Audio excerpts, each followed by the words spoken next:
Mr. Chairman, first, we would like to congratulate you on assuming the duties of Chair of the Council, and second, to welcome the newly elected members of the Council. The beginning of the new year has shocked all those in the world who had placed their hopes on the idea that respect for international law and non-interference in the internal affairs of other states, as well as reliance on diplomacy and the search for compromises, would become the key principles of the work of the new American administration. The raid against the leader of Venezuela, accompanied by the death of several dozen Venezuelan and Cuban citizens, became, in the eyes of many, a harbinger of a return to an era of lawlessness and forceful American domination, chaos and illegality, from which dozens of states in various regions of the world continue to suffer. For the crimes cynically committed by the United States in Caracas, there are no and can be no justifications. We resolutely condemn the act of armed aggression by the United States against Venezuela, in violation of all international legal norms. In connection with the confirmed information about the presence of the abducted President of Venezuela, Nicolás Maduro, and his spouse in the United States, and as of today, as we know, in New York, we call on the American leadership to immediately release the lawfully elected president of an independent state and his spouse.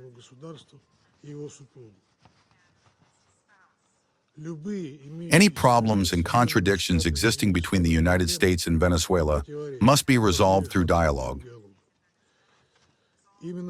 This is precisely what the UN Charter prescribes to us, the goals and principles of which a number of states in recent years have begun to apply selectively, depending on political expediency. Today we are reaping the fruits of their irresponsibility and selectivity in matters of compliance with the norms of international law, which they identified with the so-called rules-based world order. Here is your world order in all its splendor, which horrifies even committed Atlanticists. Mr. Chairman, we express firm solidarity with the people of Venezuela in the face of external aggression. We fully support the course of the Bolivarian Government aimed at protecting the national interests and the sovereignty of the country. The aggressive actions of Washington have already been condemned by many states and multilateral associations, including the Non-Aligned Movement, the African Union, and the Group of Friends in Defense of the UN Charter. We hope that this international banditry will, without delay, receive an objective, comprehensive assessment in international legal terms, using the universal mechanisms of the UN and other multilateral formats. This process must not be influenced by the recognition or non-recognition by this or that state or association of the legitimacy of Nicolás Maduro.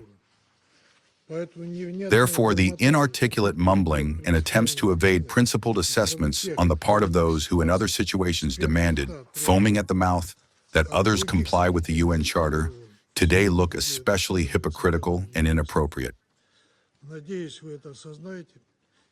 I hope you are aware of this and will abandon double standards and will not attempt to justify such a flagrant act of aggression out of fear of angering the American world policeman that is trying to be reborn.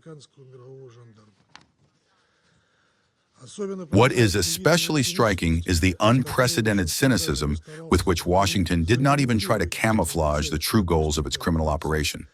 The establishment of unlimited control over Venezuela's natural riches and the assertion of its hegemonic ambitions in Latin America. Thus, Washington is giving new impetus to neocolonialism and imperialism, repeatedly and resolutely rejected by the peoples of this region, and indeed of the global South as a whole. Dear colleagues, in the current situation, It is extremely important that the entire international community be united in resolute rejection of the methods and instruments of American military foreign policy demonstrated in the case of Venezuela.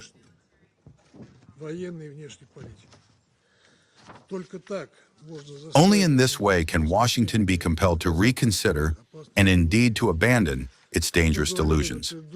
As we said at the previous meeting on Venezuela, the bell that is now resounding at full volume in the region is tolling for every country of the Western Hemisphere. It is tolling for all UN member states as well, and for the future of the United Nations itself.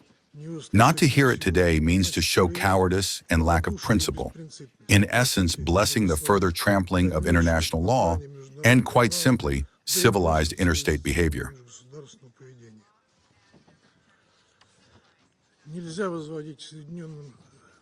One must not allow the United States to assert itself in the role of some kind of supreme judge. Who alone has the right to invade any countries, determine the guilty, assign them punishments and carry them out, disregarding the concepts of international jurisdiction, sovereignty, and non-interference? Is this the kind of world we were striving for when marking the 85th anniversary of the adoption of the UN Charter, when we all subscribed to the relevant statement of the President of the UN Security Council? Is this what the UN reform that we all advocate is aimed at? Or does the UN and its Security Council not exist today? And must everyone take from Washington a charter to rule and the will of each people and its right independently to determine its fate? Is this really worth nothing? These are the questions to which it is important for all of us to give answers today. And if that answer is honest and principled, then perhaps the American leadership, openly declaring its intention to govern another country in the interests of the United States, will look into its own constitution, which begins with the words, "We, the people of the United States," and will begin in practice to recognize the sovereignty of other states rather than engaging in the replacement of regimes it finds undesirable. Thank you.